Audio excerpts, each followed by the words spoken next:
donde hemos encontrado también todo el apoyo de la Secretaría de Cultura, en manos de nuestro doctor Mauricio Cala y de la encargada de la Secretaría de Patrimonio, la doctora Victoria.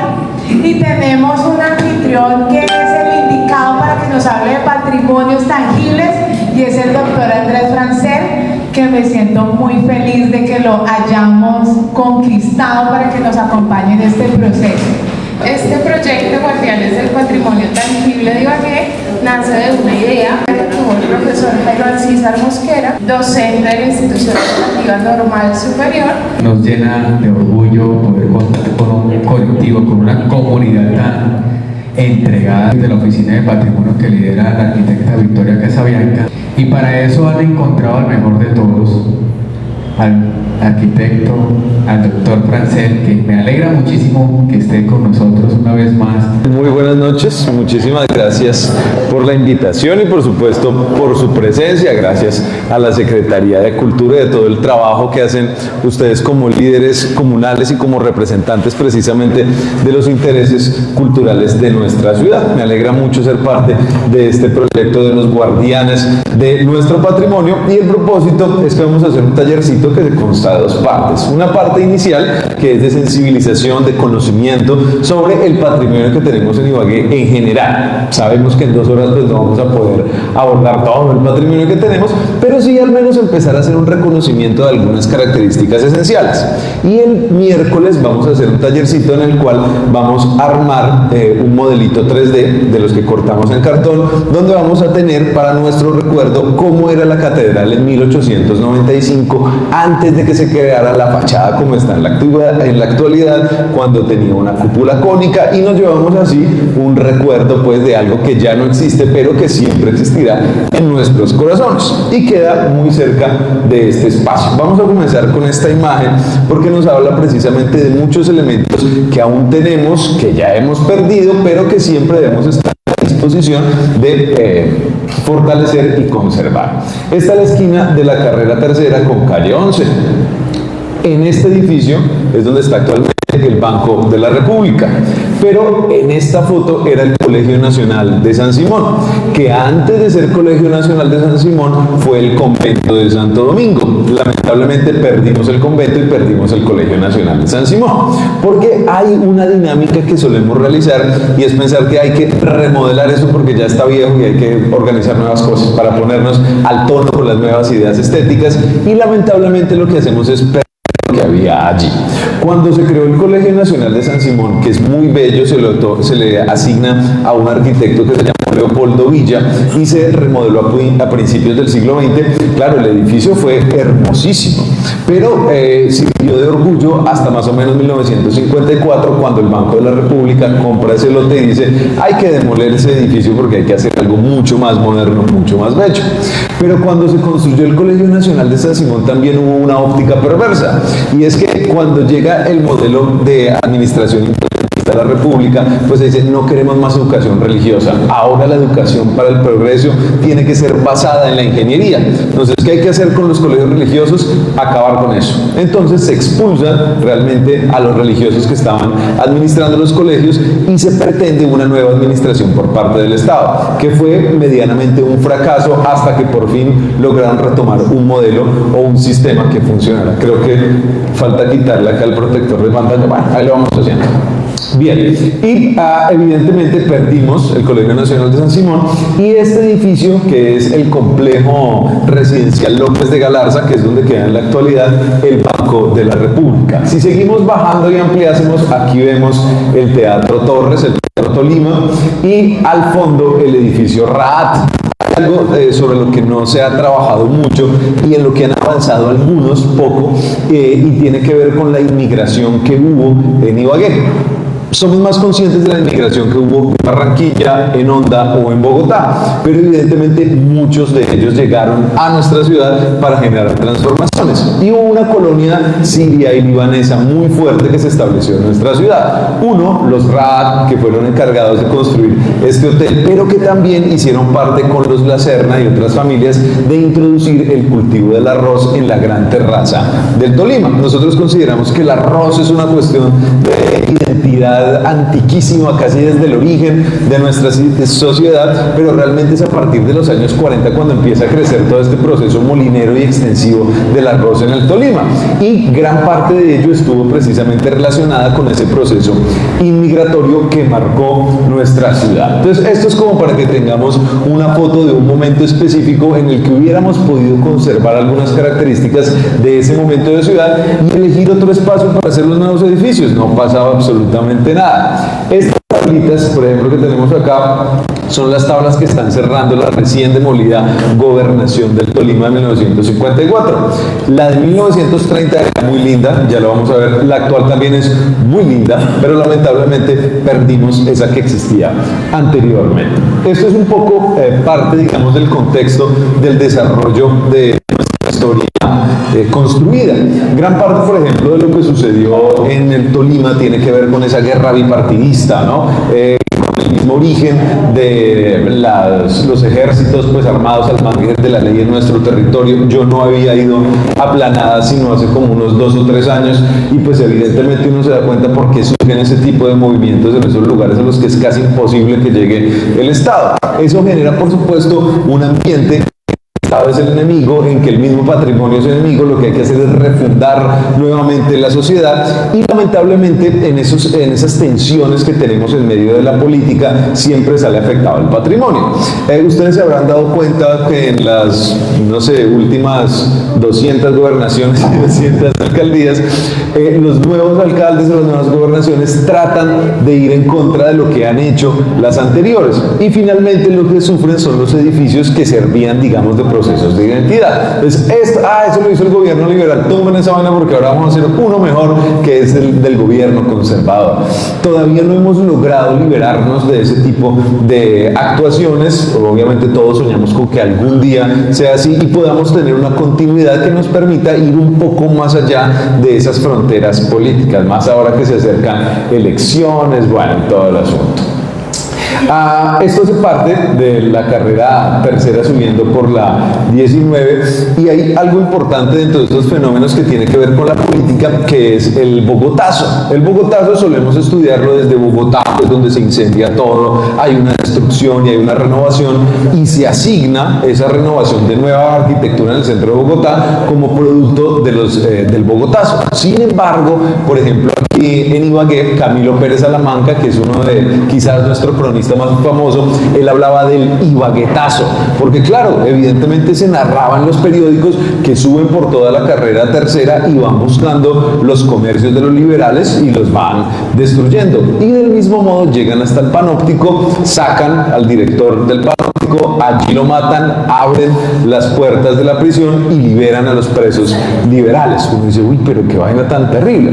Pero ¿por qué resulta eso? Pues porque en los años anteriores también habían encarcelado a todos los líderes liberales que iban en contra de los conservadores. Entonces lo que tenemos es una pugna ahí tremenda. Afortunadamente se salvó el Panóptico, ¿no? Que estuvo a punto realmente de ser demolido por ser el epicentro de esto. El Panóptico, por ejemplo, claro, en la actualidad lo vemos ya como una estrella del patrimonio, qué edificio tan lindo, libre, todo el asunto, pero en el fondo fue un dispositivo de dominio político, ¿no? Si alguien se portaba mal, pin, chao para allá. Inclusive cuando hacen la revolución los bolcheviques en el Líbano, lo primero que hicieron fue mandar unas volquetas para el Líbano y traerse a todos los que fueran sospechosos y meterlos en el Panóptico, con el hacinamiento, con todo eso. Entonces es un dispositivo realmente político tremendo y es una fortuna pues que en la actualidad podamos disfrutarlo.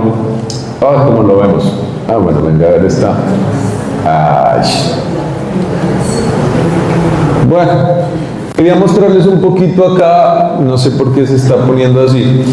Vamos a ver si de pronto encontramos luego otra foto. El propósito era mostrarles sobre nuestra naturaleza. Vamos a ir reforzando muchas cosas en todo este tiempo.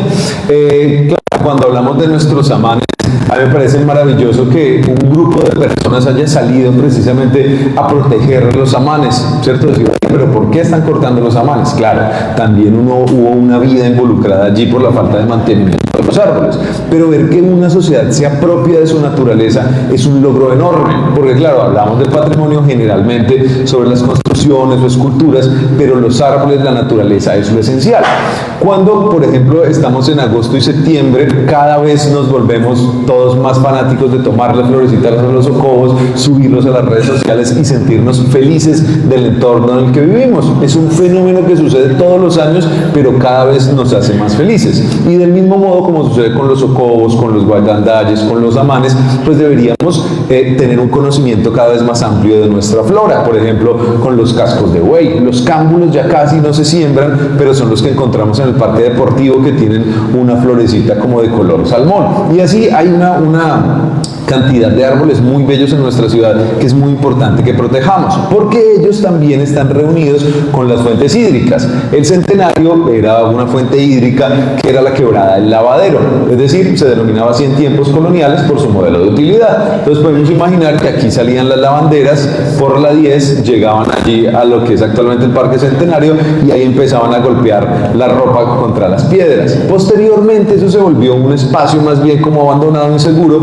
y le empezaron a denominar los piojos, ¿sí? Es decir, como un lugar sucio, abandonado, feo, y luego se popularizó como la pioja y finalmente desapareció, ¿no? Es decir, la canalizaron, la subterranizaron para poner el escenario actual. Pero así ha sucedido con muchas. La avenida Guabinal es una avenida que corresponde a la quebrada Guabinal, pero la quebradita está allí abajo. Hay otras como la Hedionda, de la cual no existe casi rastro, excepto esa pendiente que va entre la Ferrocarril y la Cuarta Tamaná. La Cuarta Tamaná es realmente todo el canal de la Hedionda, también la Guadaleja, que está oculta, es decir, la mayoría de nuestras quebradas las hemos sepultado. En la actualidad, bueno, no es la única, pero digamos que puede ser una de las más dramáticas, el río Opia, que nace allí muy cerca del Champañar, por la Pedro Tafur, es uno de los ríos pues que tiene ostras, que es un orgullo, que se encuentra por piedras, pero en los últimos días está oliendo horrible y ya empiezan las personas a pedir una solución, y todos sabemos cuál va a ser la solución favorita: canalizar. Canalizar es sepultar una quebrada, ¿cierto? Acabar con ella, lo cual sería lamentable, ¿no? Pero hace parte precisamente de tener esa conciencia de nuestro patrimonio ecológico, sobre lo que vamos a ir hablando. Esto hace parte de algunos elementos que todavía no hemos podido como ciudad apropiar. Hay algunos lugares como en Cartagena o en Popayán, inclusive en zonas de Bogotá, donde ya se ha adoptado, y es precisamente la relación o el respeto por las construcciones o por las zonas históricas que debemos tener con nuestros avisos. En Ibagué hubo un decreto, creo que ese es de 2003, en el cual se buscaban los conjuntos urbanos y la protección de la ciudad a partir de las piezas publicitarias. Entonces, buscar que la pieza publicitaria no fuera más importante de la construcción. Vamos por el centro y no vemos edificios, sino que vemos son marcas publicitarias, ¿cierto? Iluminando por todo, no sabemos en dónde está finalmente el edificio. Un poco de respeto por esos centros urbanos es tratar de que la gráfica adosada sea lo más respetuosa posible. Y tenemos un repertorio importante que todavía existe en las fotografías del Banco de la República. Es por eso que me gusta un poco esto. Y porque lo que vemos allí es una construcción que no tiene realmente nada de singular, ¿cierto? Una superficie revocada irregularmente, es decir, era de bareque, de guadua, con concreto, con barro salpicado, ¿cierto? Luego pintado con cal, las ventanitas y las puertas en madera muy sencillitas como cualquier otro, el alero también sencillito. Entonces, claro, cuando alguien ve eso dice, eso hay que tumbar esa viejera tan horrible. Pero si vamos a Popayán, a la zona histórica, esta es la misma arquitectura de Popayán. Lo que pasa es que nosotros nos perdimos la oportunidad de haber conservado nuestro centro histórico, a veces por ceguera. Pero, por supuesto que poco a poco vamos a dejar un poco esta ceguera patrimonial, ¿no? Esta es la carrera tercera. Es linda en la actualidad, claro, es muy linda en la actualidad. Sin embargo, podríamos tener esta linda carrera tercera con otra linda carrera que se llamaría de otro modo, con las joyas que tenemos en la actual carrera tercera. Para que nos recreemos un poquito, este fue el Banco Social del Tolima, uno de los pioneros de las entidades bancarias en Colombia. Durante un tiempo el gobierno no era el Banco Central, por eso a principios hubo muchos intentos de crear un banco central. Entonces lo que se hacía era permitir a los gobiernos, a los estados y algunas entidades privadas la emisión de los billetes. Hace poco nuestro amigo Jesus nos mostró unos billetes de $1 generados en el departamento de Tolima, de 20 centavos generados en el estado soberano del Tolima. Y aquí comenzó este edificio que vemos acá, es el actual Cocorico, que también es un edificio que tiene muchas virtudes, pero lamentablemente nos perdimos de este bello edificio por hacer una renovación urbana. En esta casita que tenemos acá, entonces podemos imaginar que está la actual plazoleta Darío Chandía, muy linda también porque fue una decisión magnífica que toma el Banco de la República, que es no construyamos, generemos nuevo espacio público. Eso fue muy importante, pero bueno, lamentablemente se demolieron estas dos casitas que nos hubieran podido servir para muchas actividades culturales y para conservar una sensación del espacio urbano. Este es el Colegio de San Simón, mírenlo, antes de que fuera Colegio de San Simón. Es decir, esto es lo que quedaba, uno de los restos del convento de Santo Domingo. Una construcción, como vemos ahora, sencillita, encalada, con un alero muy básico, y al otro lado era donde quedaba realmente la portada del convento de Santo Domingo. Este es el Teatro Torres, antes de que se convirtiera en Teatro Tolima, antes que existiera la remodelación. Y acá, este es un detalle que me gusta mucho para que pensemos un poco en las marcas que tiene la ciudad. Claro, acá queda la gobernación del Tolima, pero cuando subimos por la tercera no vemos ninguna construcción atravesada. Parte de lo que se hizo en 1954 fue borrar ese pasado colonial que tenía unas estrategias militares muy claras. Cuando vamos a Honda, encontramos la calle de las Trampas. La calle de las Trampas es un instrumento urbano militar, cuyo propósito es que si uno llega a invadir la ciudad, llega a una esquina y no sabe para dónde dirigirse, porque los que sí conocen ya se han fugado por algún otro lugar. Esto mismo teníamos en Ibagué. Es decir, esa construcción no se atraviesa ahí porque hubiera sido, oiga, que man tan bruto como atravesar esa vaina ahí, sino porque era una estrategia militar. Todavía lo conservamos, a pesar de que ya está demolido. Si ustedes van por la tercera, se paran frente a la gobernación y miran hacia el frente, se van a dar cuenta que la droguería Jorge Vila está también atravesada a mitad de calle. Es decir, ahí tenemos todavía un vestigio de esas condiciones de la ciudad. Todavía se pueden hacer narrativas. Hay algunos videitos que hemos hecho, de pronto ahorita más tardecito vemos algún videito y vemos que precisamente esta línea se conserva en los escalones de la gobernación del Tolima. Es decir, todavía hay unos elementos que nos permiten seguir recordando esas condiciones históricas de nuestra ciudad, aunque evidentemente lo más grande ya no existe. Otra condición, claro, la tercera ha cambiado, pero podemos ver en la mayoría de nuestros barrios que los andenes son así pequeñitos y que las callecitas son más anchas. Y eso lamentablemente se nos quedó de costumbre. Cuando llegan los automóviles, entonces decimos, bueno, los carros para la vía grande y los peatones para la vía angosta. Y ahí fue cuando salimos sacrificados. Porque si aquí va una persona con un cochecito, ¿cierto? Y con una compañía y se encuentra con alguien, alguno de los dos tendrá que saltar y ser atropellado por un carro o alguna cosa por el estilo. Es decir, el espacio público finalmente se lo entregamos a los carros y no lo conservamos para los peatones. Ahí vemos, el que se sube es porque va a estar parado un rato, pero de resto todas las personas están caminando por las calles. Es decir, hemos perdido realmente el espacio efectivo para trabajar en nuestra ciudad. Y si a eso le sumamos, bueno, por ejemplo, este poste está después del andén, pero en general ustedes podrán encontrar los postes en el centro del andén, o sea que ahí sí toca algún ejercicio de física cuántica o algo por el estilo para poder atravesar ese poste, porque en general negamos la ciudad y hace parte precisamente de que aprendamos a valorar ese espacio público, que es realmente lo que más debemos atesorar. Hay algo importante dentro del patrimonio que se genera a finales del siglo XIX y comienzos del siglo XX y tiene que ver con la influencia europea principalmente.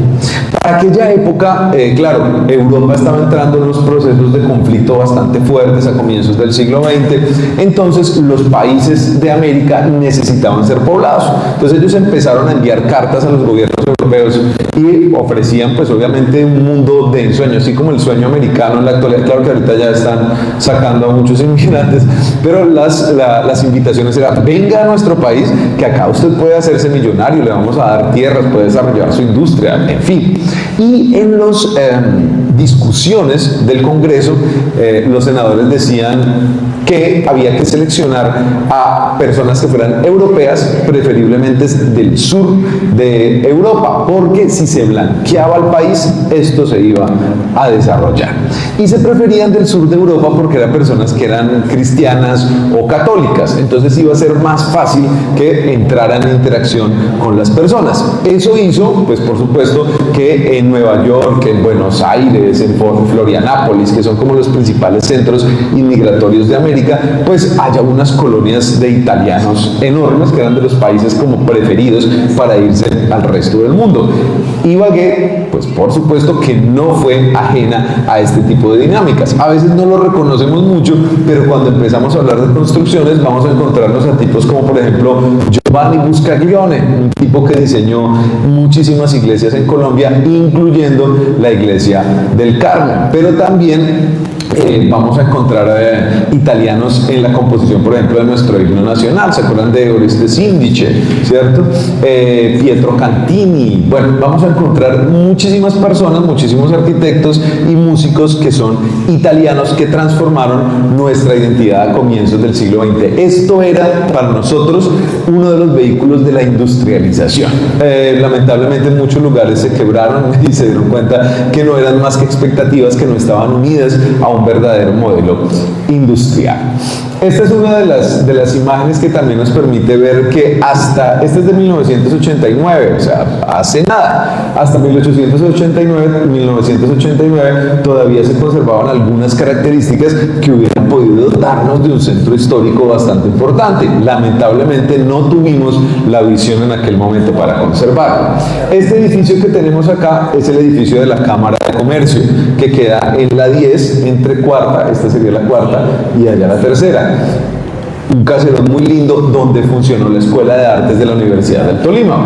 El edificio actual es hermoso, es del profesor Martínez Silva, 13 premios nacionales de arquitectura, pero lamentablemente nos perdimos de este otro. Y así sucesivamente tenemos una historia en la que generalmente los arquitectos creemos que podemos hacer algo mejor que lo que hicieron los que estuvieron antes de nosotros y resultamos generalmente embarrándola, ¿no? A pesar de hacer algunas joyas.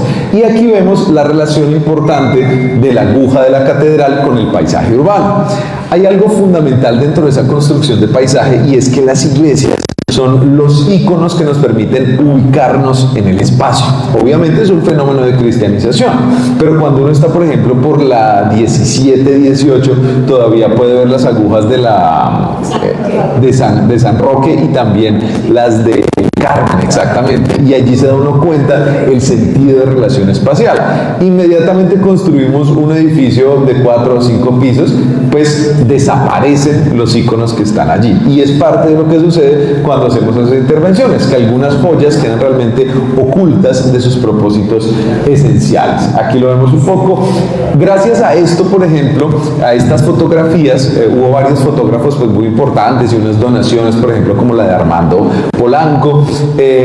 Y pues claro, obviamente a mí me gusta empezar a explorar qué es lo que hay allí, algunos detalles más allá, y me llamó mucho la atención este símbolo. Al ampliarlo resulta que ahí está Asomotos. Es el germen de la Asociación Colombiana de Motociclismo que se creó en Ibagué en 1970. Yo no tenía ni idea que aquí en Ibagué era donde había surgido esa asociación de motociclistas de Colombia en 1970 y tiene todo el sentido.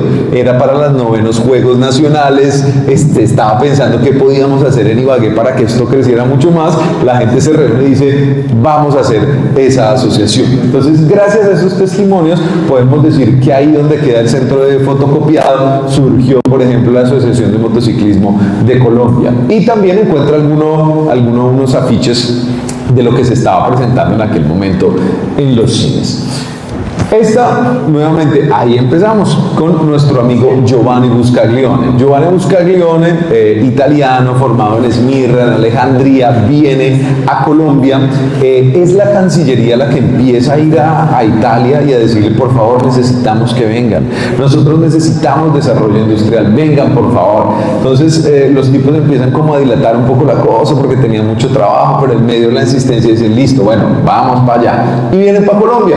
Y Colombia empieza a firmar un tipo de acuerdos que son muy importantes y un poco perversos, en el sentido de que toda la maquinaria industrial que ingresara a Colombia o que se generara en Colombia no podía salir de aquí. Es decir, era como un seguro para la industrialización. Pero eso fue maravilloso en el sentido de que los salesianos, cuando vamos a las iglesias y encontramos esos relojes que están allá arriba, los diseñaron ellos y los construyeron ellos. Todo el mobiliario lo construyeron ellos. Toda esta decoración la construyeron ellos. Hace poco que me invitó el padre que es el párroco de la iglesia del Carmen, allá tienen los modelos con los que hicieron estos capiteles. Y a mí me parecía pues que eso es una maravilla porque podrían realmente desarrollar un concepto de museo en el cual uno tiene los planos, porque tiene los planos originales que desarrolló aquí Juan José Montoya para la segunda ala, bueno, Mombas Dice. Hay una cantidad de gente que ha venido a hacer unos trabajos espectaculares, pero que a veces los tenemos un poquito encerraditos. Claro, hay visiones diferentes, ¿no? Por ejemplo, en nuestra ciudad, la curia no tiene el deseo de hacer que estos sean unos escenarios demasiado públicos, sino que se mantengan preferiblemente reservados. Hay otros lugares en los que sabemos, por ejemplo, en Roma o inclusive en algunos lugares de España, en los que su propósito es precisamente publicitar esos escenarios, tanto que hay que sacar la cita con antelación porque haciendo fila uno nunca va a poder entrar, pero sí el propósito es difundirlos. En nuestro caso todavía no, así que digamos que no es tan fácil que estemos todo el tiempo recorriendo estos espacios preciosos.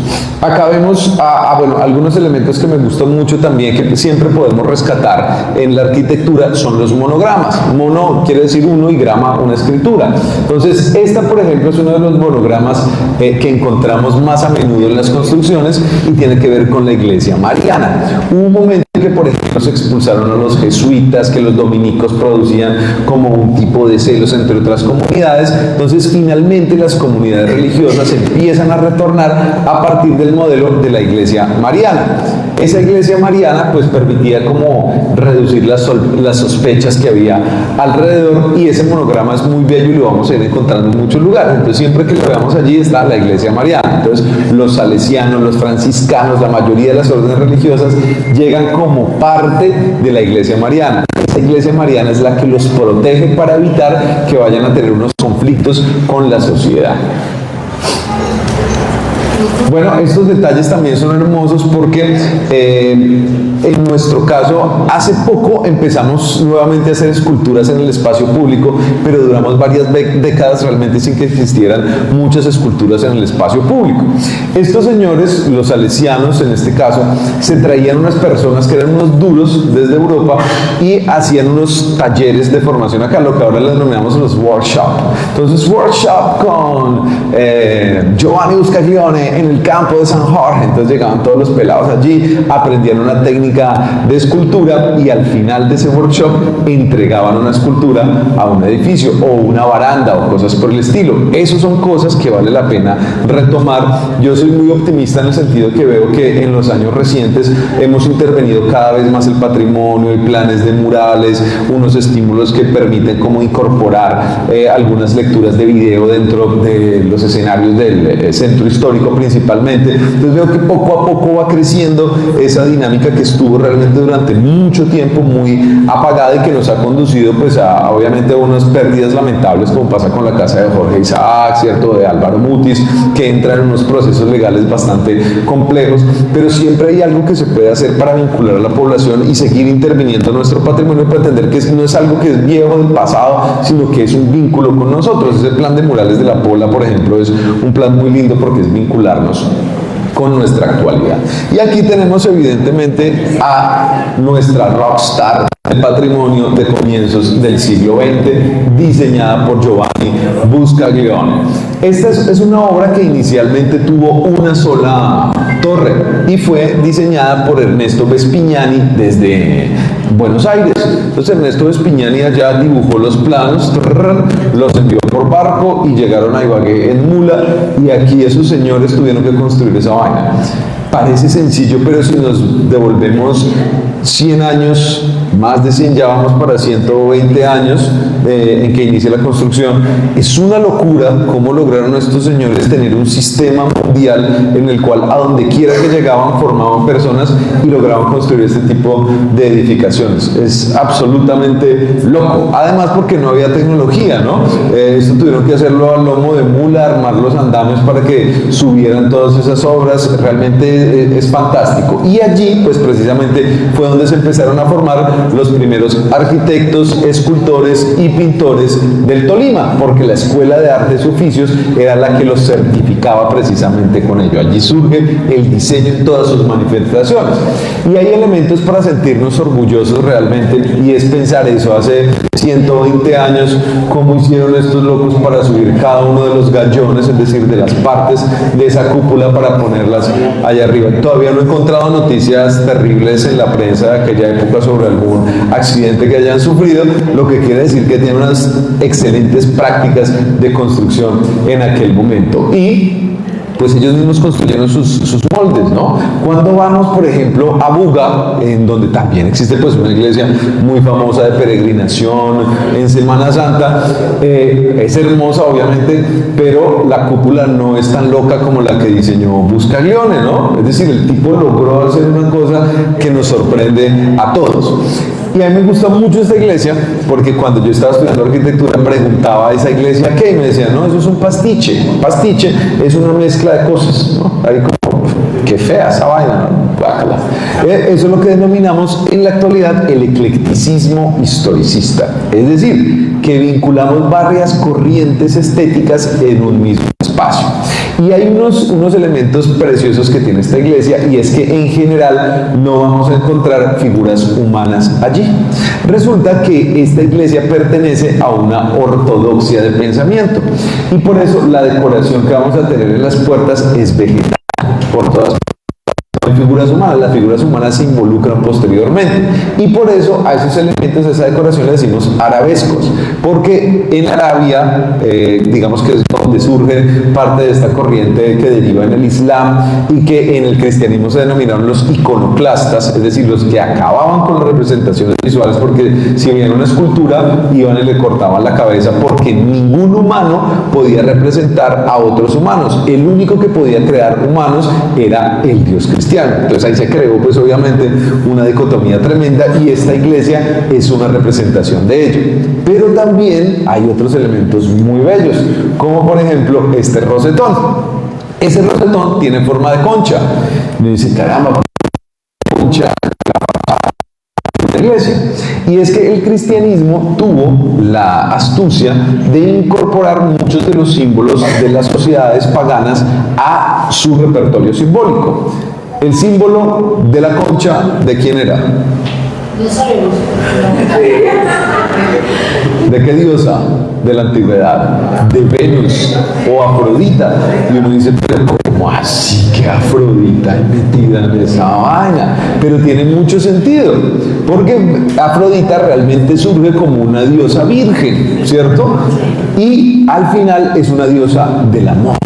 Y lo que busca profundizar la religión cristiana es ese proceso del amor. Ya vamos a ver varios símbolos que tienen allí, pero claro, al tomar un símbolo que es común para mucha sociedad, se limpia o se deriva en una sola representación, y así se logra una potencia absoluta. ¿Por qué hacían estas iglesias así? Resulta que cuando llega el proceso de independencia, como habíamos dicho, ni Bolívar, ni Santander, ni Nariño, ni Caldas, ninguno de ellos quería que el país se desarrollara en relación con la iglesia, sino que fuera una educación laica. Por lo tanto, las iglesias o la religión cristiana católica tiene que empezar a reinventarse. Y en los discursos inclusive empiezan a nombrar a los líderes indígenas como símbolos de la independencia y de la grandeza del pueblo americano.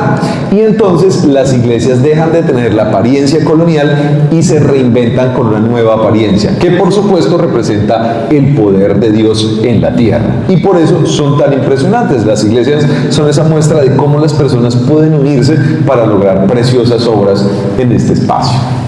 Allí vemos parte de esos detalles de los relojes que se construían por ellos mismos.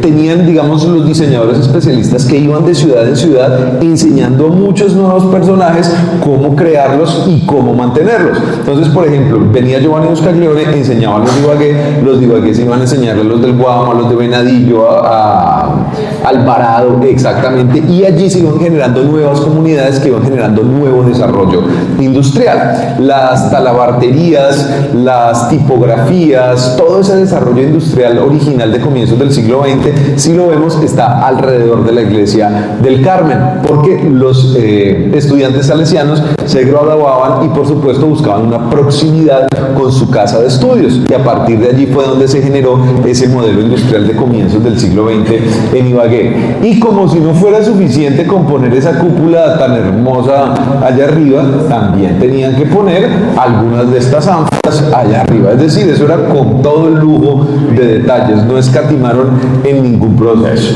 Y al final, obviamente, cuando se pone esa cruz, imagino que estuvieron todos felices por haberla puesto allí. Inclusive en la actualidad, cualquier obrero duda de subirse a poner esa cruz por allá arriba, por el proceso de andamios. Y estos detalles que vemos acá, ¿sí? Hacen parte de algo que a mí me encanta, y es el amor por la construcción. Tenemos muchas obras, pero la mayoría de ellas no tienen unos detalles tan cuidados como los tuvieron estas construcciones. Hay algunas que son preciosas, como las construcciones del Banco de la República. Casi que a cualquier construcción del Banco de la República que vamos a nivel nacional, vamos a encontrar unos detalles preciosos. En cualquier lugar todo está perfectamente diseñado, y eso pues es una muestra de amor precisamente con lo que se hace. Los capiteles a veces parece que fueran todos iguales, pero realmente son diferentes. Hay unos que van ascendiendo, otros que van descendiendo.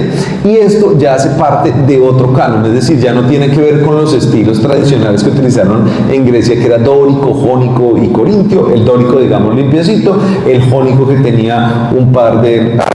y el corintio, que eran las hojas de acanto, y luego hay unos pues que son similares o mezclados. Aquí ya hay una creatividad absoluta, entonces se empieza a generar, por ejemplo, las cornucopias que aparecían en el jónico, pero ya no con la misma forma del jónico, sino que ahora descendiendo, y con las mismas hojas de acanto. Esos capiteles se diseñaron acá, en Ibagué. Algunos moldes todavía están allí en la iglesia del Carmen, que sería una maravilla, por supuesto, que pudiéramos asistir a ellos para observarlos, porque pues hace parte de nuestro acervo cultural.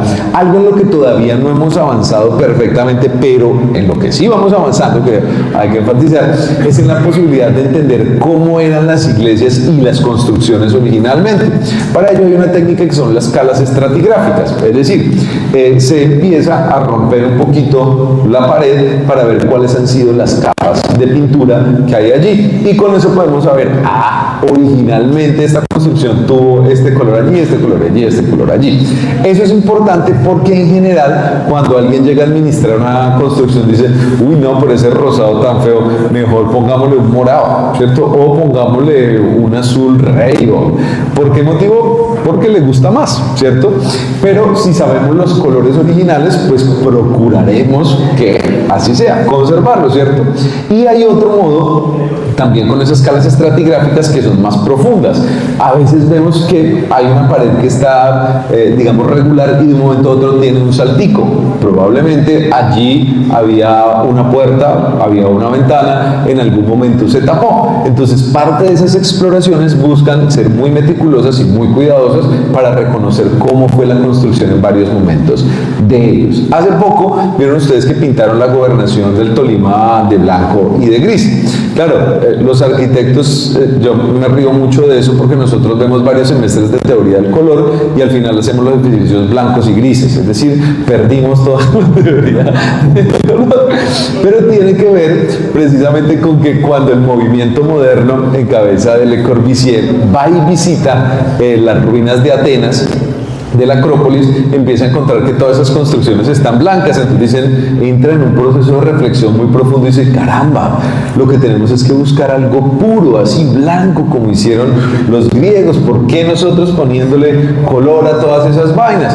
Claro, con el tiempo las investigaciones nos mostraron que todos esos templos estaban pintados de muchísimos colores porque buscaban precisamente que se parecieran a las formas de la naturaleza, pero hubo una copia errada en aquel momento. Sin embargo, lo de la gobernación es muy importante porque, digamos, la gobernadora actual y sus consejeros no decidieron ponerle la pintura que más le gustara, digamos, azul o un azul con rojo para que simbolizara algún partido o unión política, sino dicen, venga, ¿cómo fue ese edificio? ¿De qué color debemos pintarlo? Y entonces hicieron la cala estratigráfica y dijeron, vea, el edificio era de este punto, ¿lo hacemos o qué? Y lo hicieron. Eso me parece muy positivo. Hay cosas que todavía hay que corregir, como por ejemplo, las columnas estaban cubiertas de cristalac, que son esas las partecitas de cerámica, que son así cuadraditas, que se ponen como por pañitos con tela. A esas pues a alguien se le ocurrió pañetar esa vaina tan horrible y echarle pintura encima. Pero ahora, bueno, en los próximos años vendrá el reto de cómo hacer para recuperar ese cristalac. Pero lo importante es que vamos avanzando un poquito al respecto. Si ven, esta va para abajo, esta va para arriba, los cuernitos. Si vemos, este cuernito va jugando hacia arriba. Y la flor de lis abajo. Exacto, la flor de lis es también uno de los elementos más importantes que se generan dentro de estos símbolos, muy heredado precisamente de las casas francesas y las casas españolas. Y esta hojita, que es la hojita de acanto, también es uno de los símbolos paganos que toma la religión cristiana, porque resulta que los dioses tenían prohibido tener relaciones o amoríos con los y las humanas. Sin embargo, eran dioses y a veces no podían refrenar su gran impulso. Entonces Apolo se enamoró de una chica que se llamaba Acanto. Acanto lo rechazó y lo rechazó y lo rechazó hasta que, bueno, logró su castigo y la mataron. Pero entonces en el último momento le concedieron convertirse en una plantica.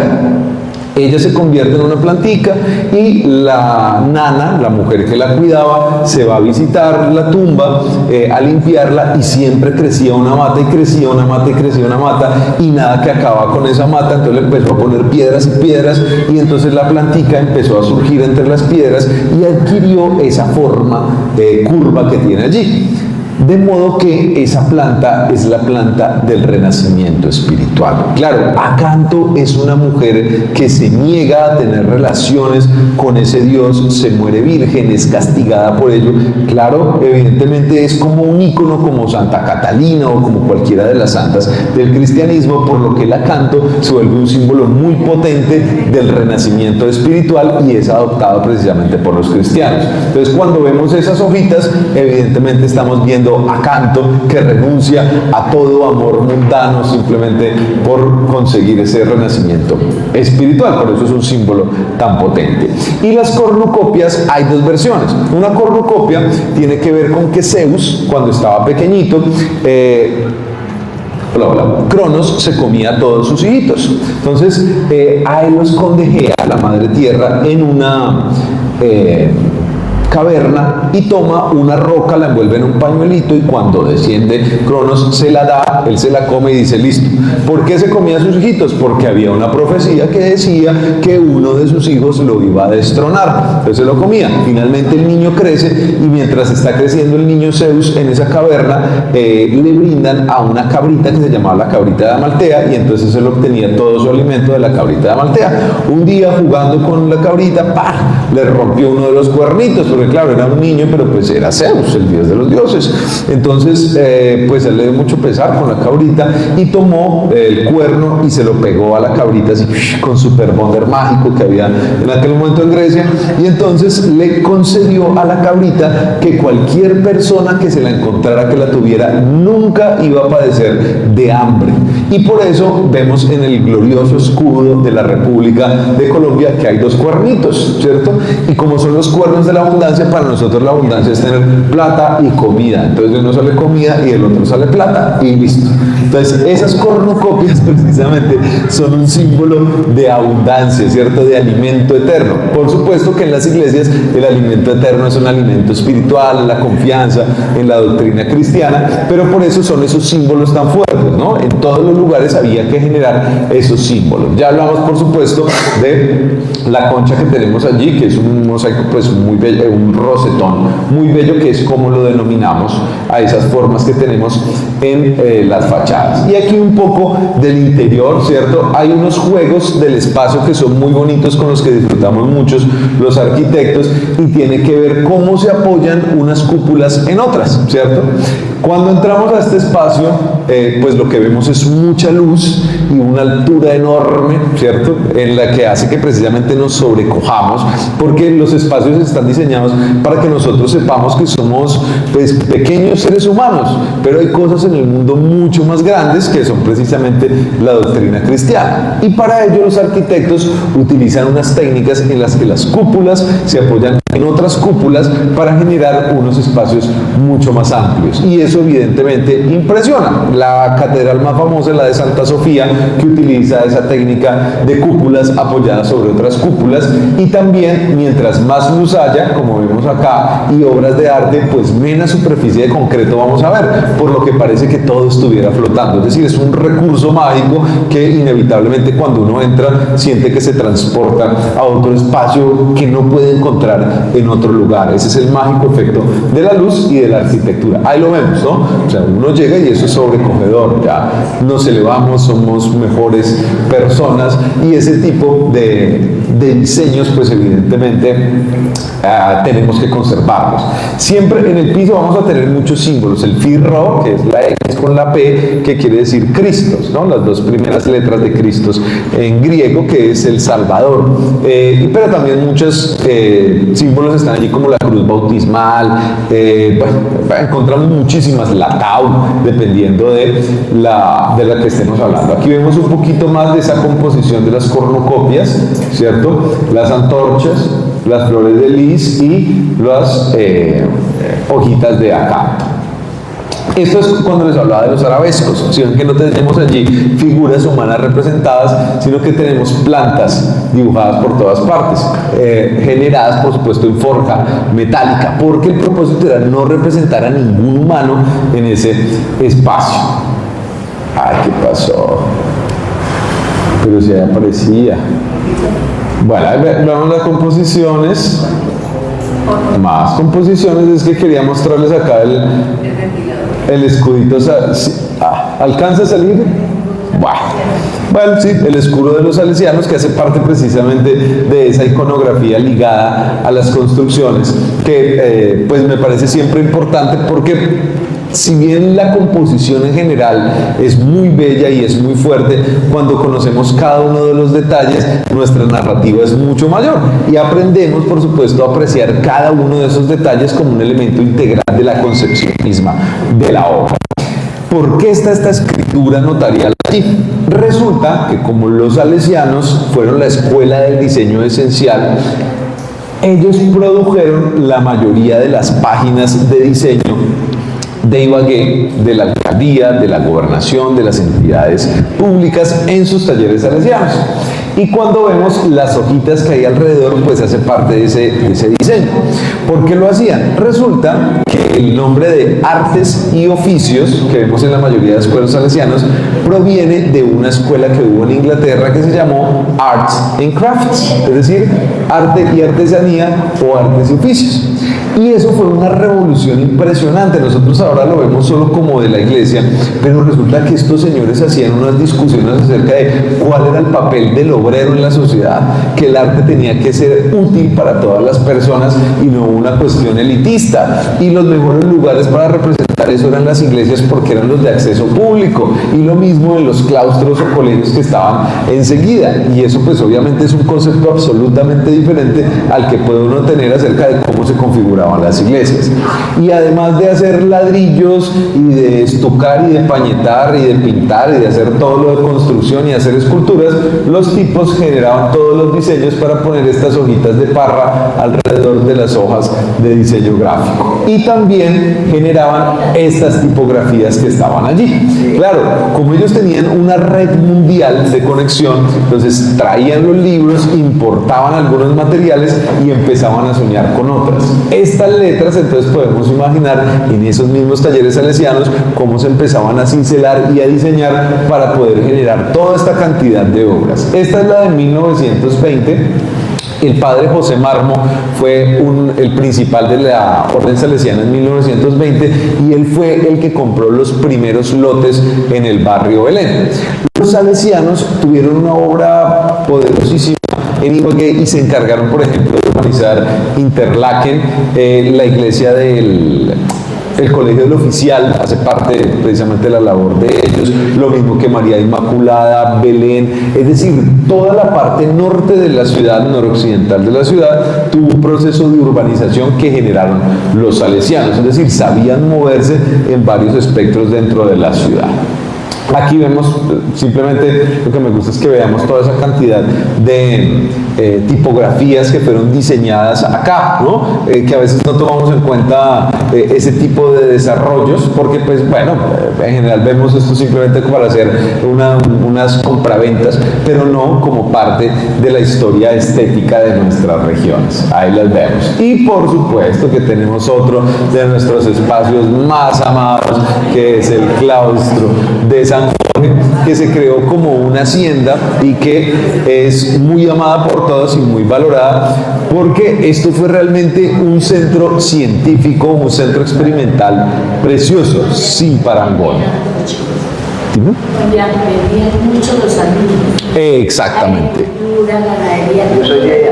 Era vocacional. Tenemos aquí precisamente graduados sanjorgianos. Resulta que en San Jorge ellos implementaron un campo de prácticas. Ese campo de prácticas, que son las ruinas que están, ¿qué dice? Las ruinas que están aquí enfrente de la construcción, acá. Ese campo de prácticas fue el lugar en donde ellos empezaron a ver si algunas especies se podían aclimatar. Y cuando empezaron a aclimatarlas, se empezaron a extender en la terraza de Ibagué, es decir, hacia el oriente, todas las fincas arroceras y de sorgo que tenemos yendo para Gualanday. Este fue el campo de prácticas experimentales. Y lo que lograron allí, si lo vemos, digamos que puede ser una construcción modesta, en el sentido que todas de ladrillo, pero si vemos, ellos con una sola materia, que es la tierra, en un chircal, lograron hacer las claves, que son unas formas trapezoidales, estas molduras, que son unas formas redondeadas, este óculo, que es donde está incrustada la escultura de Juan Bosco, y lograron hacer todo este tipo de decoraciones en metal. Es decir, esos tipos eran unos magos de la materia. Lograron hacer de todo con lo poquito que tenían en ese espacio y le sacaron todo el jugo posible. Inclusive, acá enfrente pasa un canal y luego pasa debajo de la construcción, porque allí a la derecha teníamos el famoso lago de San Jorge, que fue un lago artificial, porque ellos tomaron el caño Cristales, lo represaron ahí un poco y con el agua que tenían allí generaron energía eléctrica para poder tener allí una trilladora para el café y también la procesadora para el trapiche de la caña. Es decir, estaban absolutamente locos, ¿no? Cumplieron precisamente la función para la que fueron contratados, que fue el desarrollo industrial. Ahora, si nos imaginamos Calambeo en la actualidad, devolvámonos unos 100 añitos, esto comienza hacia 1914, 110 añitos, y ellos, obviamente allí no había ni alcantarillado, ni acueducto, ni electrificación, ni nada. Es decir, estos tipos trabajando en el día crearon toda la infraestructura para que esto pudiera producir 24 horas. Eso fue un suceso realmente impresionante. ¿Cómo hicieron para llevar toda la maquinaria? Hace parte de un proceso de organización bastante fuerte para que pudiese funcionar, por lo que, por supuesto, es uno de nuestros espacios de orgullo. Allí vemos a Juan Bosco, que hoy no sabemos porque yo no conocí a Juan Bosco, no mentiras, pero sí, de acuerdo. De acuerdo a las fotografías que hay sobre Juan Bosco, el trabajo es hermoso. Eso lo digo porque todos hemos visto algunas esculturas pues que no son tan fidedignas a la realidad, a pesar de que los escultores hacen su mayor trabajo, de pronto no logran ese gran detalle. Sin embargo, lo lograron. Los chicos salesianos que estudiaban en Ibagué, con unos locos que venían de Europa y lograron estos grandes desarrollos. Era una escultura que, si bien es un busto, nos permite ver la maravilla. Y los detalles que hay allí, miremos que estos ladrillos son ladrillos curvos diseñados específicamente para este espacio, y luego los que tenemos de molduras en el marco, más los que sirven del pedestal al busto. Es decir, una maravilla, ¿no? Diseñaron los planos y lograron concretar todo perfecto. Esto es realmente sorprendente. Y acá, nuevamente, miremos que cada uno de estos ladrillos tiene un diseño diferente de acuerdo al lugar en el cual va a estar. Es tierra, claro, por supuesto, por eso puede acomodarse a lo que yo quiera. Lo que necesita es un sistema de organización perfecto para que yo pueda hacer cada uno de estos ladrillos con las dimensiones perfectas, para que al final tenga esa obra maravillosa de la cual nos sentimos orgullosos en la actualidad. Y aquí vemos un poco el trabajo del metal, ¿no? Ese trabajo que es precioso, que al interior está en una escalera y en cada una de las barandas y de las rejas que tenemos allí, todas de estilos diferentes. Hay algo que ellos hacían y era experimentar con los lenguajes. Este tipo de diseños que vemos acá los solemos denominar Art Nouveau, es decir, que están relacionados con la naturaleza. Entonces parecen hojitas, ¿cierto? Poco a poco, cuando se van sintetizando, cuando ya no vemos las hojas, sino que solo se ve lo geométrico, le solemos denominar Art Deco o arte decorativo, que es más geométrico. Y luego se van sintetizando, y por ejemplo acá esto lo denominamos deco porque ya no tiene ningún elemento vegetal, sino que es una composición geométrica, y poco a poco se va a ir aproximando hacia una composición sin ornamentos, por lo cual lo denominaremos moderno. Miremoslo acá, esto es absolutamente moderno, ya no con barro, ni con metal, ni con madera, sino en concreto. Y las baldosas también son hermosas. Esas baldosas empiezan a ser parte de lo que conocemos como op art, es decir, arte óptico. Cuando caminamos por acá por la Tercera o por la 10, principalmente por la 10, vemos que eso tiene unas onditas. Si uno se queda mirándolas, se va a dar cuenta que eso tiene un movimiento, porque hace parte de unas exploraciones que empezaron a existir luego en el siglo XX, que tenían que ver con que el arte se moviera, o por lo menos que percibiéramos su movimiento. Entonces, cuando vamos a una exposición de art, vemos que todas las personas están frente a las obras moviéndose, ¿cierto? Pues parece que todos tuviéramos algún problema de movimiento, pero es precisamente porque el propósito es interactuar con el espacio. Y algo que buscamos precisamente para rescatar el patrimonio es que podamos integrarnos, podamos interactuar con esas obras. Y parte de estas baldosas que tenemos allí tiene que ver con la forma y no con el color aplicado en la superficie. Estos son balaustricos que vienen, digamos, desde modelos franceses, que hacen parte del manierismo, que también tenemos allí. Entonces, si ven, son muchos estilos que están dentro de una misma construcción para generar un impacto que al final transmite como eso de podemos hacer lo que queramos. Conocemos todos los estilos, somos buenos para todos, somos buenos formando personas.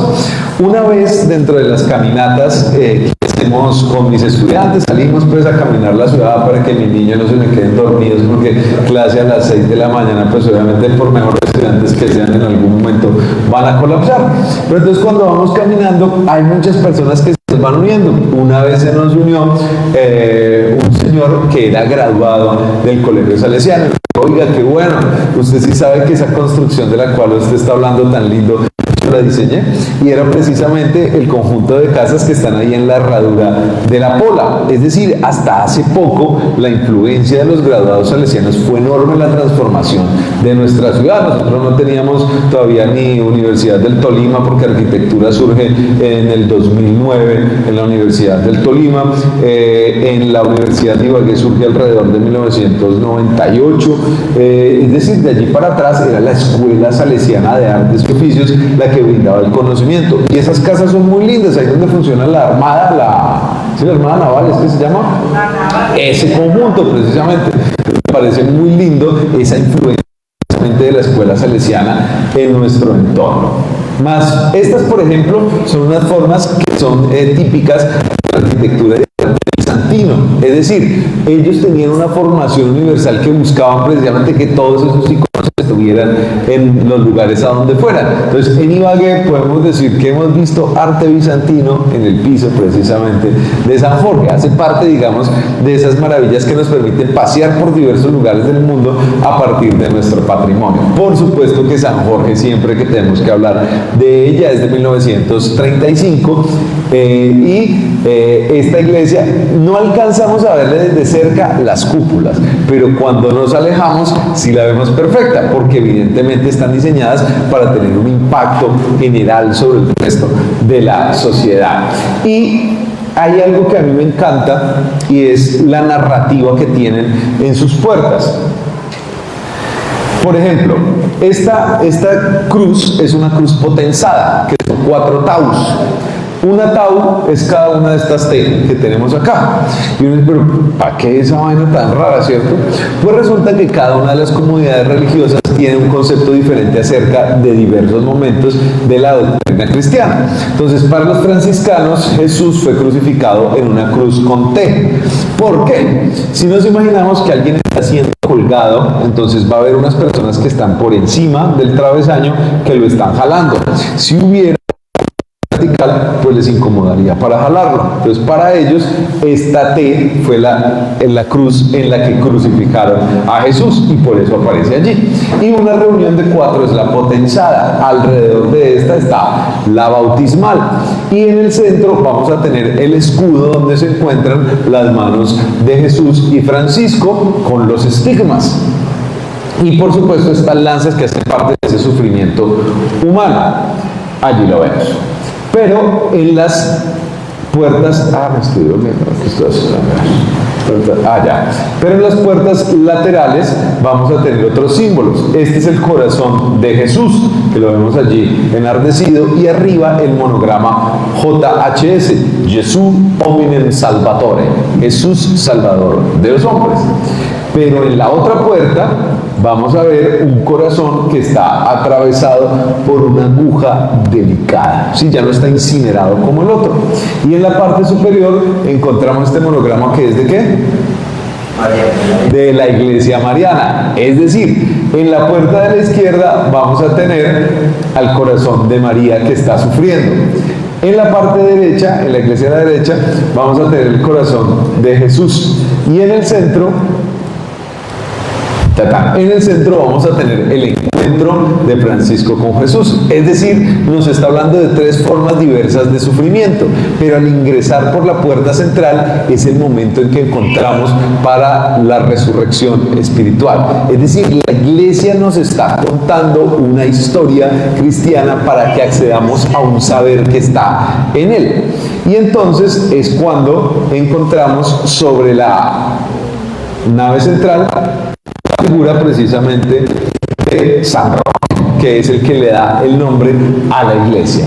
Y al lado tenemos un perrito, que ese perrito se llamó Rouna o Rouna en francés, porque resulta que Francisco pues tenía un papá con platica, el papá se muere y el man dice, no, a mí no me interesan estas cosas materiales, yo voy a dejar todo este lujo, y repartió sus bienes, vendió los bienes, los dio entre los pobres y se fue para Italia, donde en aquel momento estaba la peste atacando de modo fuerte, y él se fue como voluntario a ayudar a las personas, a los enfermos de la peste, hasta que un día se enfermó y dijo, bueno, tenía que suceder, y se retiró a las afueras de la ciudad y esperó a morir. Pero de pronto llegó un perrito, y el perrito le trajo un pancito. Entonces el hombre comió pancito, y allí tenía una fuente, un pozo de agua, y empezó a alimentarse con agua. Pues resulta que el dueño del perro le pareció muy raro que ese perro se iba pues como que dura, tenía un comportamiento diferente al habitual, y cuando se fue encontró que allí estaba precisamente San Roque, y entonces lo llevó para su casa, lo terminó de curar, y el tipo no aprendió la lección y se fue a seguir ayudando a los enfermos, es decir, entregó su vida precisamente a salvar a los enfermos. Aquí tiene, por ejemplo, él se está levantando la manta porque está mostrando una de las cicatrices que le dejó la peste, pero es muy bonito porque esculturas de perros. ¿Qué más perro heroico que Runa, que tenemos allí con su pasito llevándoselo a San Roque? Sin embargo, no solemos fijarnos mucho en ese San Roque que tenemos allí, ¿cierto? En el símbolo. Y es bastante bonito en la actualidad que tenemos esos movimientos animalistas, ¿cierto? Y el deseo de dar todo por los demás, pues Roque es precisamente un símbolo bastante potente. Y así, pues obviamente hay muchos elementos que están en nuestras iglesias. Esta es la cruz bautismal que aparece cuando nos vamos dirigiendo hacia el púlpito. Y estos, bueno, estas todas son de San Roque. Esta es parte del trabajo de las celosías o calados, como le solemos denominar popularmente. En las casas antiguas o en las casas de pueblo solemos encontrar mucho este tipo de decoraciones, ¿cierto? ¿Quién sabe qué carajo será? Resulta que parte de la distribución de esta simbología proviene de la colonización antioqueña. La colonización antioqueña a finales del siglo XIX pues buscó un fenómeno que se denominó la ampliación de la frontera agrícola. Entonces todos nos acordaremos de las películas del lejano oeste en los Estados Unidos, de los vaqueros enfrentándose a los indios. Lo que se estaba haciendo era conquistar nuevas tierras para poder ponerlas a producir. En nuestro país eso mismo sucedió con la colonización antioqueña. Se tumbaron hectáreas de monte para ponerla a producir café y plátano, bueno, y otros productos que finalmente jalonaron el desarrollo industrial en nuestro país. Resulta que a Medellín fue donde llegó el desarrollo del Art Nouveau. El Art Nouveau principalmente utilizaba metal y vidrio. Entonces hay unas obras en Europa que son divinas, lo mismo que en Estados Unidos, pero cuando llegan a Colombia dicen, ¡ah, caramba! Y la industria de metal y cristal, ¿dónde está? Entonces, lo que se logra es empezar a hacer un símil de ello a partir de la madera. Entonces, muchas de las formas vegetales que venían con el Art Nouveau se empiezan a utilizar en la madera. Y los arrieros, los campesinos que llegan a nuestros territorios, empiezan a retomar esos símbolos y los van transformando de acuerdo a su entorno. Uno podría pensar, por ejemplo, en este caso, que hay un águila bicéfala, y esa águila bicéfala pues tiene que ver con la tradición del Sacro Imperio Romano Germánico, ¿cierto? Que se implanta en este espacio. Todavía lo conservamos. Ahora, ¿por qué hablamos de colonización antioqueña en Ibagué? Porque realmente la colonización antioqueña llegó hasta Ibagué. Si ustedes recuerdan, por ejemplo, a Jorge Isaacs, que eso es bastante reciente, de finales del siglo XIX y comienzos del XX, él se queda en la casa de Emiro Castos, que es descendiente precisamente de una familia antioqueña que fue la familia Restrepo. No en vano, el caserío que tenemos allí se denomina Villa Restrepo, y tenemos un barrio en Ibagué que se llama el barrio Restrepo.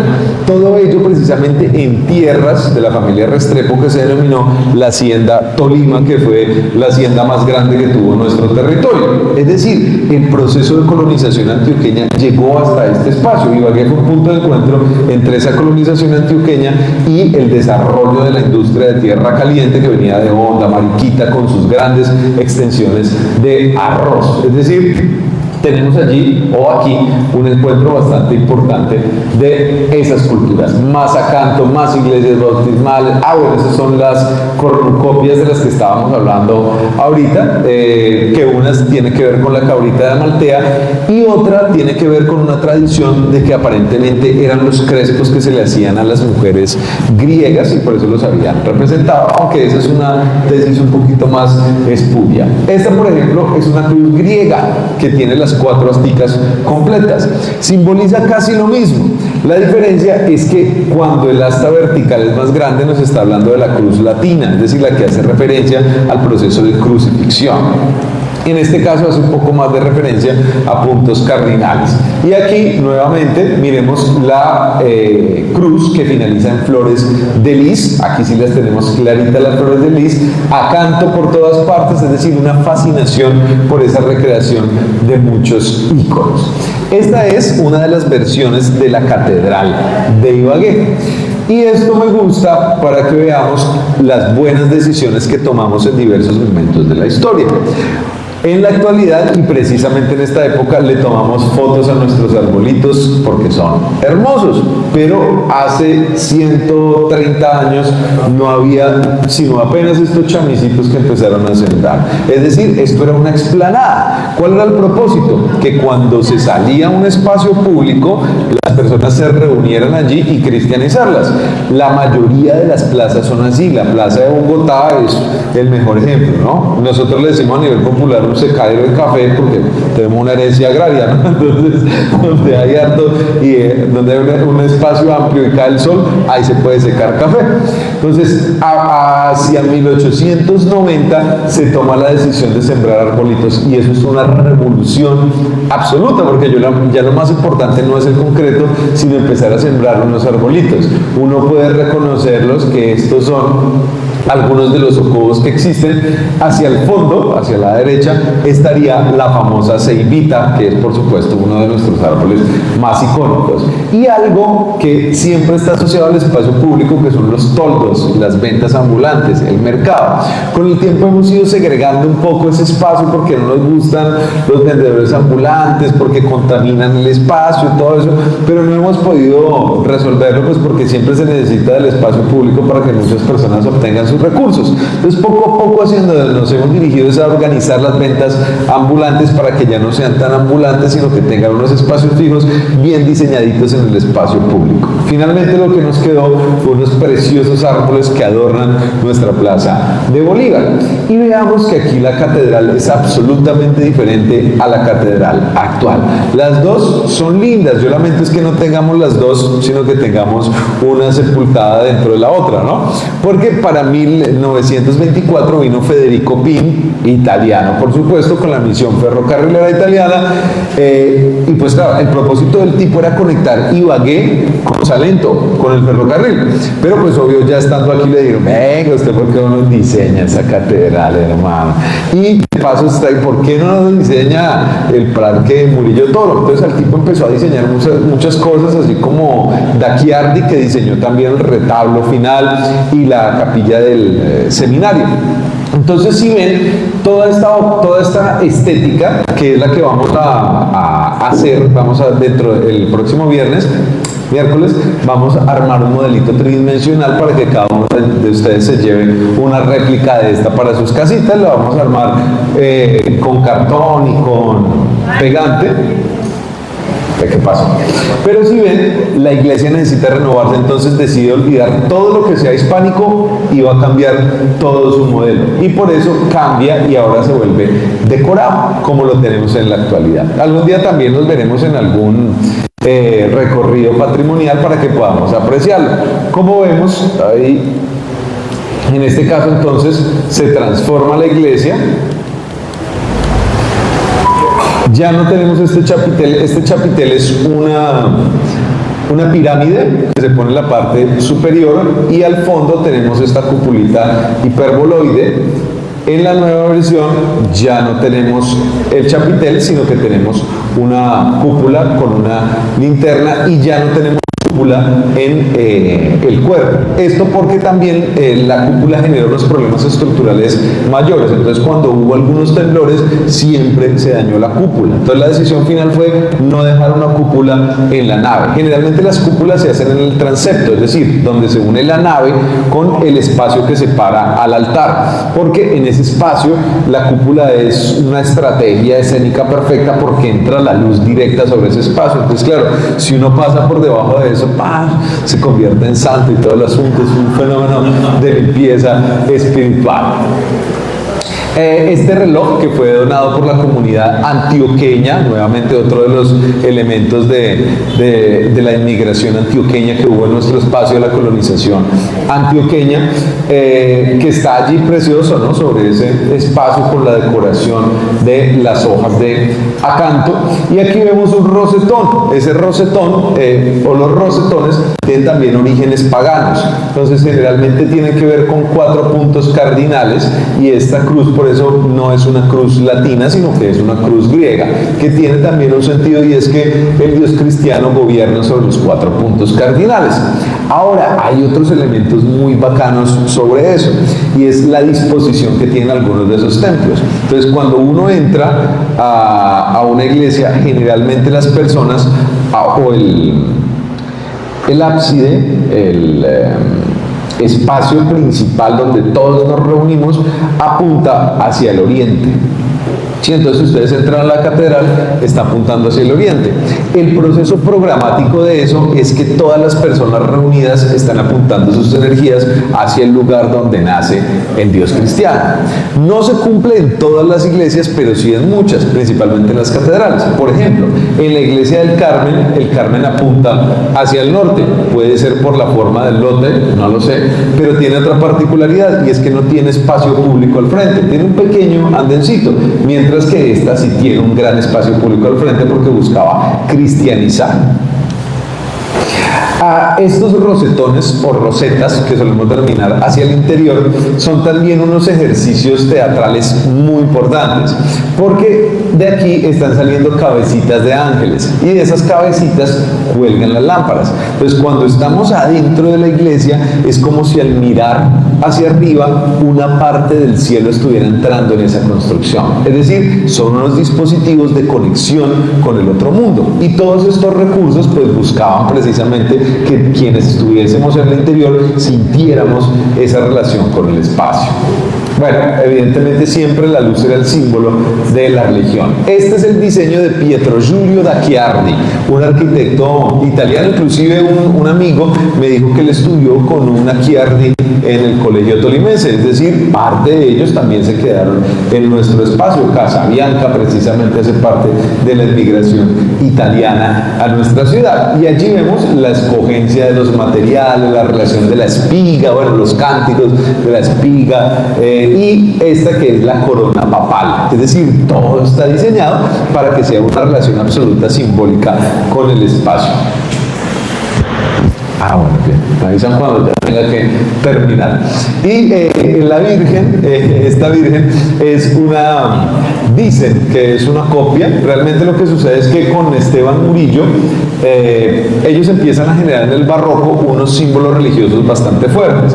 Entran por Quito porque era la escuela estética más importante de toda Sudamérica, y desde Quito llega a Colombia, y por eso se llama la escuela quiteña. Cuando vemos estas vírgenes y algunas de las esculturas que tienen las iglesias, vamos a encontrar que muchas de ellas son trigueñitas. Es decir, se empieza a generar una estética en la que una diosa blanca como que no pega muy bien. Entonces Jesús ya no es así el mono azul alemán, sino que aquí es más trigueñito y más anguiadito, más mestizo, para que podamos sentir lo nuestro. Inclusive en China podemos encontrar a la Virgen María con los ojitos rasgados, exactamente, porque claro, un dios extranjero pues es como sospechoso, ¿no? Hay que hacerlo más nuestro. Entonces eso lo vamos a encontrar muchísimo en ese espacio. Este es uno de los legados que no tenemos en la actualidad, pero del cual podemos hablar porque tenemos uno. Y es que Elí Moreno Otero fue un arquitecto muy importante en nuestro territorio. A él lo llaman para diseñar la gobernación del Tolima, para diseñar el Banco de Bogotá y para diseñar la famosa sala de conciertos Alberto Castilla. que inicialmente se iba a denominar Sala Beethoven, pero pues que todo el mundo agradecido con el maestro Castilla dijo, no, hay que ponerle el nombre del maestro porque tanto esfuerzo que ha hecho, entonces al final se la pone. Este Banco de Bogotá queda aproximadamente donde está el Banco de Bogotá actual. Es un edificio muy bello, neoclásico, en donde vemos el escudo de la ciudad de Bogotá. Y allí hay otra relación que no es muy comentada y que yo tampoco lo sabía, pero me enteré por la magia que precisamente produce la investigación en patrimonio. Me escribió un arquitecto que se llama César Moreno. Me dijo, arquitecto, usted no me conoce, pero yo he leído varios de sus libros y en ellos habla de mi papá. Yo soy el hijo de Elí Moreno Otero. ¡Wow! Hasta ahí todo era mágico, ya era suficiente. Pero me dijo, yo tengo unos textos que mi papá nunca publicó. Uno que es sobre la sala Alberto Castilla y otro pues que es su biografía. Y ¡wow! No puede ser. Resulta que Elí Moreno Otero fue el tipo que estandarizó el escudo de Colombia. Hasta antes de 1940 los escudos de Colombia tenían la forma realmente que quisiera el diseñador, porque se inspiraba y entonces el cóndor salía con una ala más abierta que la otra, o mirando hacia el pueblo, o saliendo glorioso, o no llevaba ningún laurel, en fin. Entonces se especulaban muchas cosas, por ejemplo que cuando el cóndor miraba hacia la izquierda es porque era liberal, ¿cierto? O medio izquierdoso, y si miraba a la derecha, pues porque era conservador o derechoso. Y resulta que el cóndor, o el aparentemente cóndor del escudo de Colombia, no parecía un cóndor, sino que siempre que vemos escudos antes de 1940 parecía un águila. Y era porque precisamente las personas que hacían los escudos pues no se habían formado en la representación de un cóndor. Nadie sabía que era un cóndor. Es más, yo creo que si no tuviéramos televisión nosotros tampoco sabríamos cómo es un cóndor, ¿cierto? Porque no lo estamos viendo constantemente. Entonces ellos dibujaban lo que más parecido fuera. Así que Elí Moreno Otero, el que diseñó este banco, el que diseñó la sala de conciertos Alberto Castilla y la gobernación de 1930, fue el tipo que estandarizó el escudo de la gloriosa República de Colombia. Elí Moreno fue ingeniero y él estuvo trabajando en muchas obras de ferrocarriles y cables a nivel nacional, inclusive estuvo en una parte del barrio Teusaquillo en Bogotá, pero realmente sus obras principales las dejó en Ibagué. Bueno, su obra principal, que la hace Alberto Castilla, porque el resto pues está demolido, afortunadamente está allí. Esta también la diseñó Elí Moreno Otero, otro edificio precioso, como les digo, a mí me parece también que la gobernación actual es muy linda, pero lamentablemente se tiró esta, ¿no? Y esta se tiró una construcción colonial, y así sucesivamente.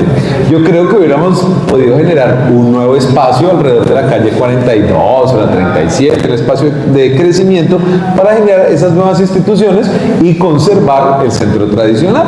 Y este parque se le atribuye a Pietro Giulio D'Acchiardi, el mismo que diseñó el retablo de la catedral. Sin embargo, pues obviamente ese también se duplicó, se amplió y se demolió lo que ya había. Y arriba podemos ver el escudo, es decir, el mismo Elí Moreno diseñó un escudo que no cumplía con los requisitos, porque cuando él diseñó esto en 1930 todavía no lo habían contratado el Instituto Agustín Codazzi para que estandarizara el escudo. Entonces por eso él genera uno que es así más bien plano, en composición medio art deco.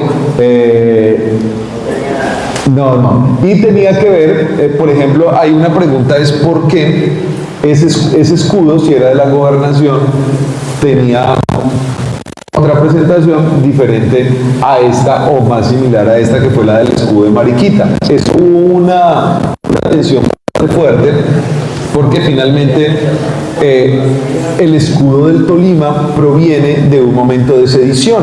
La República Independiente de Mariquita, es decir, el Estado soberano del Tolima, surge como una independencia por parte de José María Melo de Mariquita.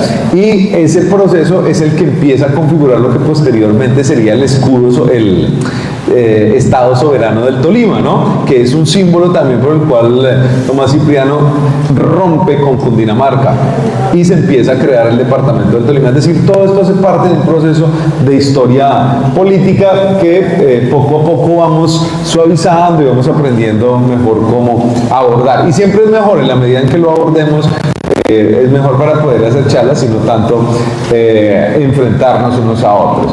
Estas son varias de las transformaciones, ¿cierto?, que va teniendo el escudo. Aquí sí vemos que parece un cóndor, aquí ya tiene el laurel en el pico, en otras no tenía ni siquiera laurel en el pico.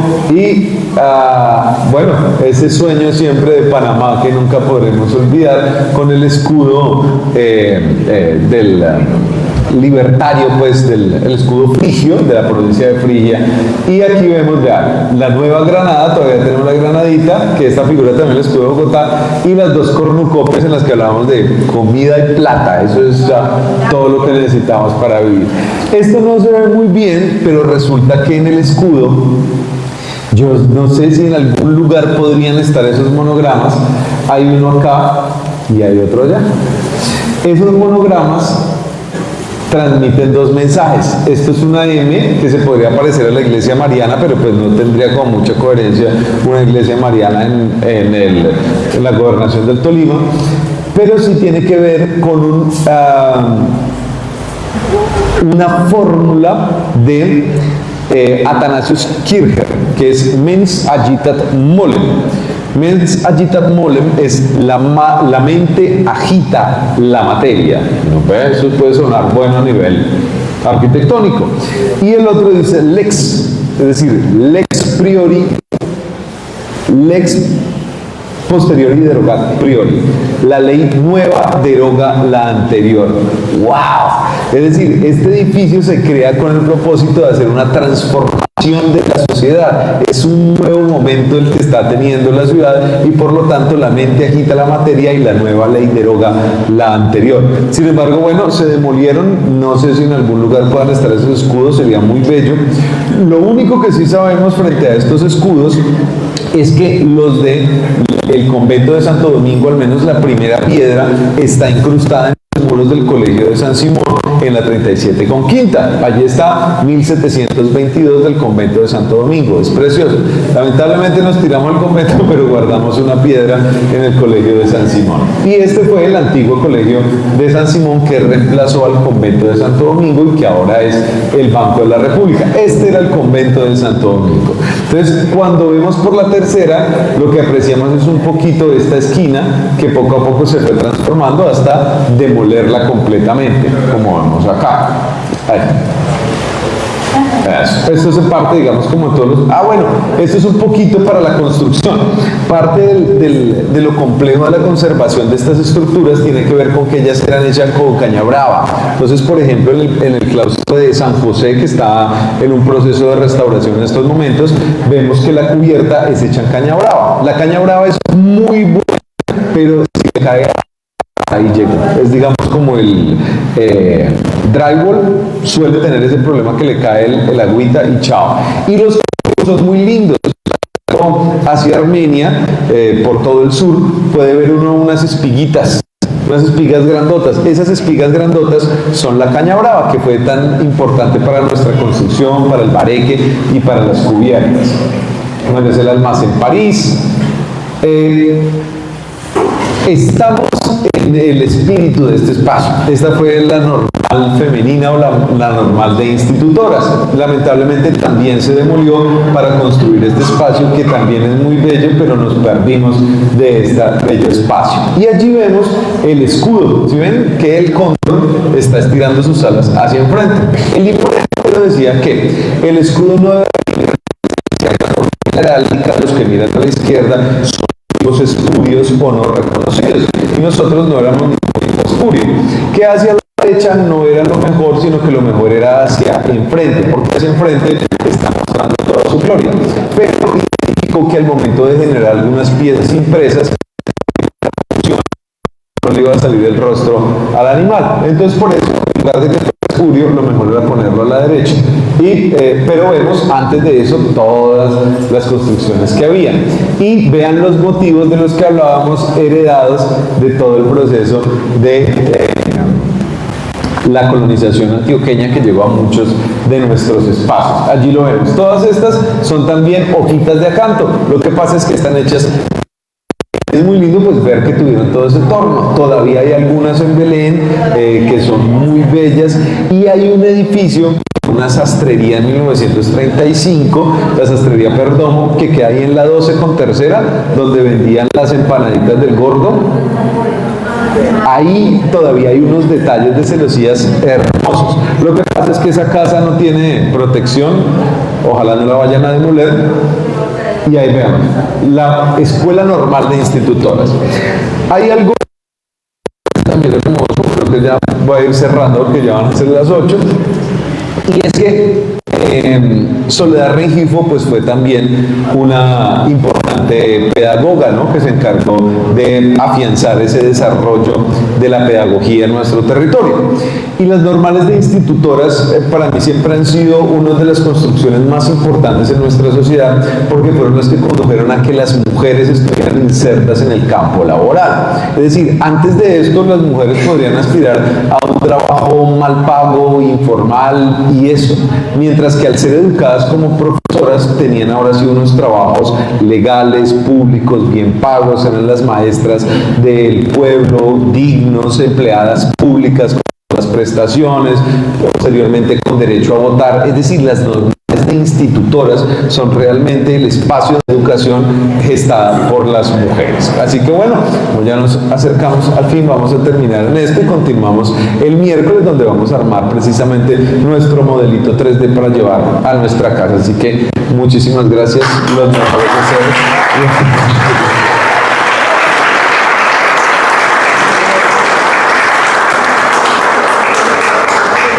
Bien.